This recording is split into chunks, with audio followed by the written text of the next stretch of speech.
they plan to make history here this evening. What's going on, everybody? Week 11 of the NFL season. We're pretty much the most reliable show, I think, this year on the internet. Yeah, we only missed like 3 weeks. 3 weeks. Last week was my fault. We were taking President Obama vacations. I wasn't golfing. I wasn't golfing either. I had to go to a wedding. I was in Chicago last weekend. Oh, were you? Well, almost Chicago. We didn't quite get all the way to Chicago. I didn't even know you went up there. Oh, yeah, we had a wedding. I had dinner plans Wednesday and Thursday. I don't miss dinner, so. I'm fucking hungry right now. Yeah, that kind of made me hungry too. No, I went to a rich people wedding, and that was like really nice. You ever heard of Straub's grocery store? Yes. Their chicken salad? It's really good. I can't afford to eat at Straub's. Oh. That's a rich people fucking grocery store. Not in Ferguson, no. Was it protest for profit? What are we doing this year? Yeah, no justice, no profit. Yeah, that's a good call. Here, buy a shirt. They're going to go to the mall and nobody gets Christmas gifts till we get injustice served. Loudest voice isn't always right. Let's go ahead and get started. I have 1, 2, 3 against the spread, and I've got 3 over-unders. I've got 5 against the spread and 1 over-under. Man, I don't like the over-unders as much, but that's just me. Actually, I think I do better on those. I think last week, a couple weeks ago, whenever we did these videos, I know I lost the Rams, but I hit the under on that. And then, what other big spreads? There was a bunch of big spreads. A couple of them covered, a couple of them didn't cover, but I think all my over-unders, it was weird. Those were easier for me. But I'm going to go ahead and get started right here in St. Louis. Our St. Louis Rams are hosting the Denver Broncos. The Broncos are favored by 10 at this point. I'm really curious to see what happens on the spread. Everything in my body says there's just no chance that... is it just me? Okay, behind us right now, we're watching the Buffalo Bills get ready for the Miami Dolphins, but does Kyle Orton look like the guy from the Foo Fighters with a short haircut? Yeah, I can see that now you mention it. He's a fat Dave Grohl, because he actually looked kind of fat there when I just saw it. He looked kind of like Dave Grohl, just saying. I still think Jay Cutler looks like Josh Flagg from $1 Million Listing in L.A. I know what he's talking about. We're the biggest losers on the internet. Yeah. Oh, but the Denver Broncos coming in here with Peyton Manning.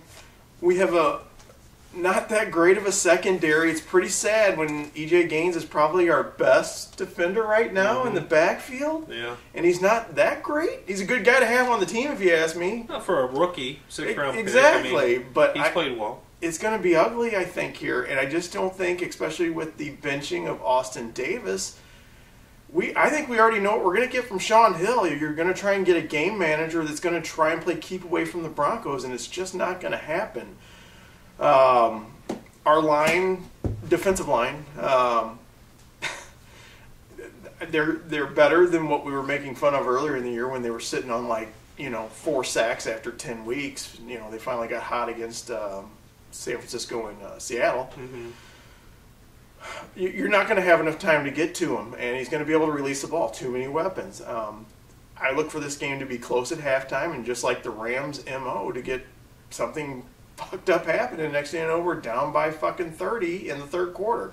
Give me the Denver Broncos plus 10. The over-under that game is 50.5 right now. I'm going to go ahead and actually take the under, and everybody's like, Rams going to, Denver's going to score 46 on their own. Great, that's 46 points. Rams score 0, so give me the under 50.5. Yeah, I've got that game as one of mine. I think the last time I saw Manning play here in St. Louis, the Colts beat us like 41-9, and we weren't that great back then. But Manning just seems to play well against Jeff Fisher teams we were talking about earlier. 70% completion rate, 35 touchdowns, 13 interceptions. He just, it's a player that Fisher cannot coach against, I guess. But I look at this game, and I agree with you. I think their receivers are tight end. I think Manning is smart enough to know we're going to do quick hits, and I don't think our cornerbacks are good enough to be able to stop it. So I don't know if it's going to be a close game at half. I think it could be a 10, 17-point lead at halftime.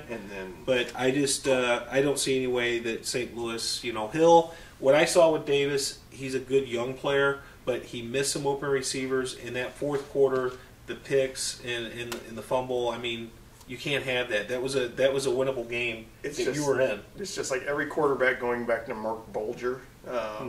They get so post-traumatic stress. I mean, it's basically they just start running. They can't take it anymore. They just but he underthrew some guys that were wide open. He missed some open receivers.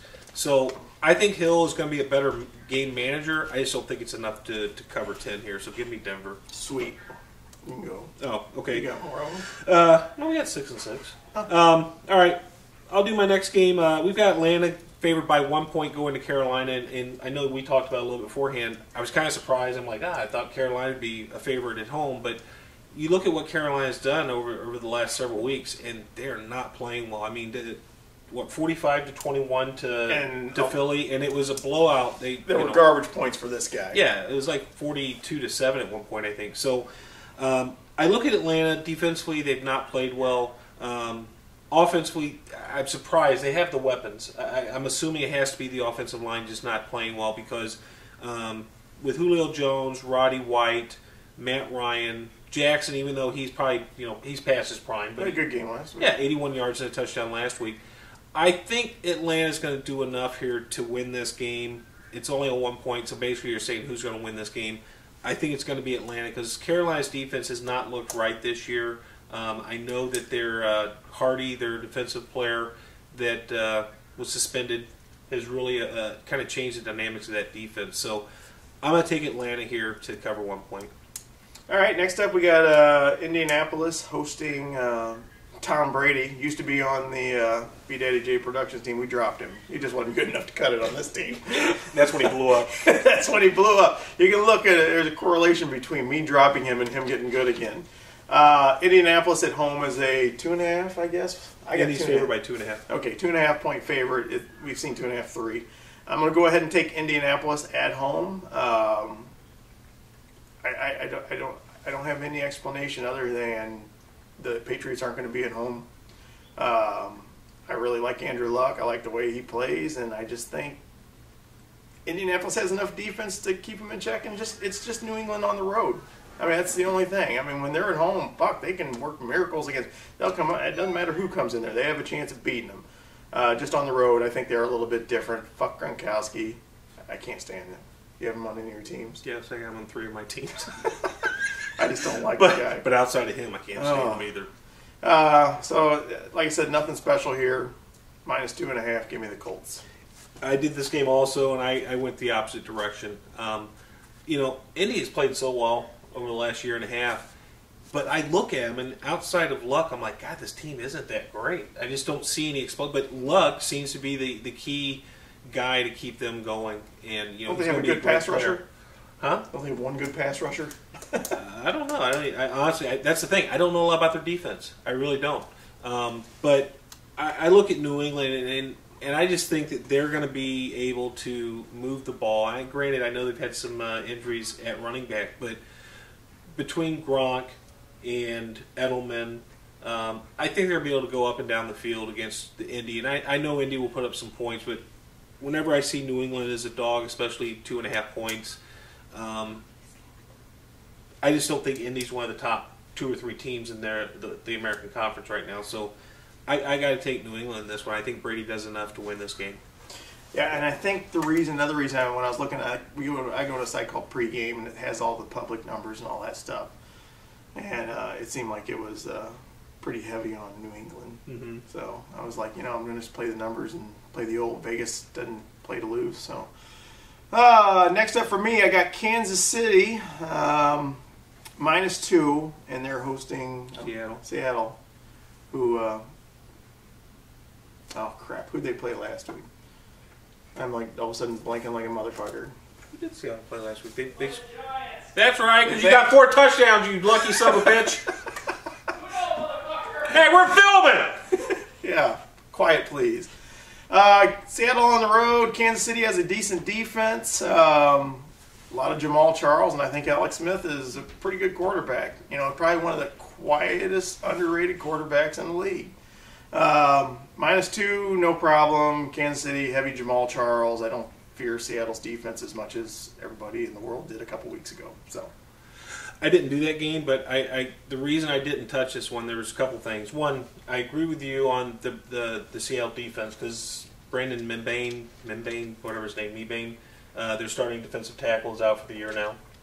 But when I look at Kansas City's run offense, Charles is more of an outside the tackle runner. The weather in KC, there's a good chance of snow on Saturday and Sunday. So I don't know what the field conditions are going to be like. I would tend to lean toward Seattle in a power running game than Kansas City, but I still think Kansas City's going to win this game. That's one thing I was going to bring up. On the road, they don't use Marshawn Lynch as much. They finally used him last week. They used him last week. And, against me! And it's weird. They went for stretches when they weren't playing very well against us, and there was another game where they just didn't use him at all. And they were trying to use Wilson and they actually still ran with him, and they still used him a little bit more. But yeah, you got to get beast mode in there. Yeah. And I just look for him to maybe not use him. I don't. It's just weird. It's just it's a hunch. I mean, that's all I'm going on there. I didn't touch that game, but my next game, Detroit at Arizona. Arizona's favored by 1 point. Obviously, everyone knows Palmer got hurt, out for the year. I look at this game. You've got Arizona's 8-1. I think Detroit's 7-2. Yeah. So really, this is for first place in the NFC. I think Detroit's getting healthy. I like both the teams' defenses. I like Detroit's defense the way they're playing. You got Calvin Johnson back. Golden Tate's been playing well. I think Detroit does enough here to win this game. Arizona's favored by 1 point. Give me Detroit minus the +1.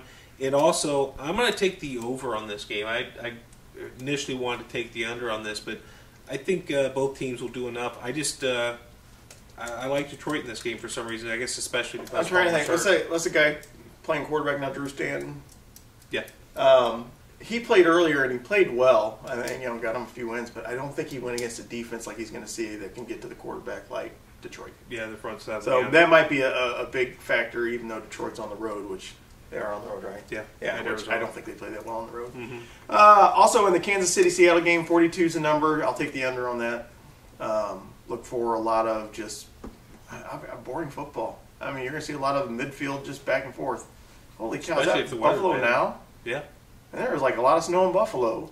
How old are we? Watching a Weather Channel? No, it's pro football something. I know, I'm kidding. Last up for me, this is just one over-under. Cincinnati and New Orleans play this weekend at New Orleans. The over right now is at 50.5.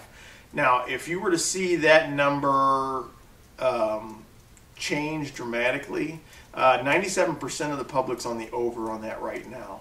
So I wouldn't be surprised if you see that number move. Wait, which way would it move? If you bet the over, it would move up. Yeah, it would go up. That's right. Math.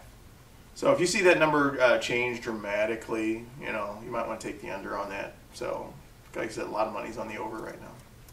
My last game, I've got Pittsburgh going on the road to Tennessee. And I had looked at this one. I completely forgot about it until you mentioned something while you were sitting over there. And Pittsburgh's favored by 6.5. You've got Zach Mettenberger playing quarterback for Tennessee. Got a haircut. You've got Pittsburgh coming off a really bad game against the Jets. I just think that Pittsburgh, both offensively and defensively, are going to dominate this game. I see it being probably a 14 to 20 point win for Pittsburgh. Just my opinion. I see that with a rookie quarterback and with the Steelers defense, I think they're going to do enough to really trip them up, get a couple turnovers, some short fields. Give me Pittsburgh minus 6.5 on the road. And they got some weapons out of nowhere. Doesn't make you wonder, do coaches really know what they're talking about? You get rookies like that didn't play all season for them, and then they throw them in and they just blow up. Mm-hmm. It's like, oh, well, we had to play. It's like the Rams when they put Austin. Oh, yeah. I was thinking he was the second coming of Tom Brady, according to Brett Favre. No, I was talking about Tavon Austin. Oh, I thought you were talking about Austin let's take Davis. That weapon that can do great in open space and just do little 2-yard dives up the middle. All right, you got anything else? No, we're going to talk about our fast team. You follow us on Twitter. I think we actually got 2 Twitter followers. I'm for 46 or something. Yeah, I think you have a life. Woo, woo. I don't even know what the last thing I tweeted, but I'm sure it was really awesome. I just had sex. Yeah. Next, our Fantasy Football League, the YouTube Prognosticators League. We are now 1 win away from the top spot in our division. Holy crap! We are 5-5. We got to the 500 mark last week. All success and failure goes to him because I didn't have really much to do with it. And I'm in a little bit of a bind, which I'm playing. Probably I got Tannehill right now, but I'm thinking about taking him out, putting in RG3. Hey, it's Justin. Say hi, Justin. So yeah, we're doing good. We've rolled off, I think, 5 out of the last 6, and the one still pissing me off. Austin Davis, Brian Quick needed to get 24 fucking points between the both of them, and couldn't do it, or we'd be 6-6 right now and be up there with the leaders at the top. I just want to be known that since we picked them up, Quick is out for the year, and Austin Davis has been benched. Oh well, we also had CJ Spiller to the list. If you have someone you want to get injured in the regular season, tell him, and he'll pick him up, and that will automatically jinx him. Yeah, I'm like, of the X-Men, I have the superpowers of taking out pro athletes at will. I picked up C.J. Anderson this week, just a little reminder.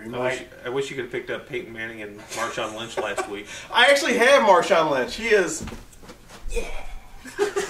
Yeah, there's a big battle there. Actually, I think we're tied now in record. Yeah, we're both 7-3. That's in the Pro Wrestling Pulse League, because we're coming live from the Pro Wrestling Pulse studios.